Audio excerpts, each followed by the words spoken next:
आज वीकेंड आहे आणि मी तुमच्यासाठी माझी आवडती रेसिपी घेऊन आली आहे. हा mushroom fried rice but in a desi style. बघा किती सुंदर वाफाळलेला हा मशरूम फ्राईड राईस दिसतोय. खूप सोपा आहे बनवायला, स्वादिष्ट आहे आणि पौष्टिक आहे.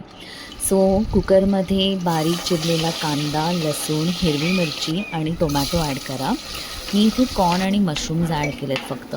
जर तुम्हाला अजून पण काही भाज्या ॲड करायच्या असतील तर त्या नक्की ॲड करा, त्याच्यामुळे अजून स्वाद येईल.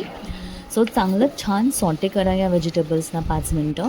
मग याच्यामध्ये राईस ॲड करा, परत छान सगळं मिक्स करा. मग मी इथे सगळे हर्ब्स ॲड केलेत, चिली फ्लेक्स, ब्लॅक पेपर, त्याच्यानंतर मी इथे थोडंसं विनेगर आणि सोया सॉस टाकला आहे. तुम्हाला अजून पण जर काही ॲड करायचे असेल मसाले तर नक्की ॲड करा. आणि मग जेवढा आपला राईस आहे तेवढं आपल्याला पाणी इथे ॲड करायचं आहे. थोडीशी कोथिंबीर आणि 1 स्पून बटर नक्की टाका, कारण बटरमुळे एक वेगळाच स्वाद येतो आणि खूप छान पण लागतं. आणि कुकरच्या 2 शिट्ट्या द्यायच्या ना, तुमचा मशरूम फ्राईड राईस रेडी आहे.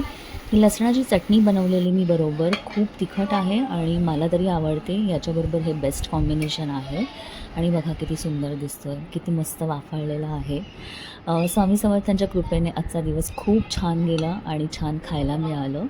हा जर व्हिडिओ आवडला असेल तर लाईक नक्की करा आणि फॉलो फॉर मोर.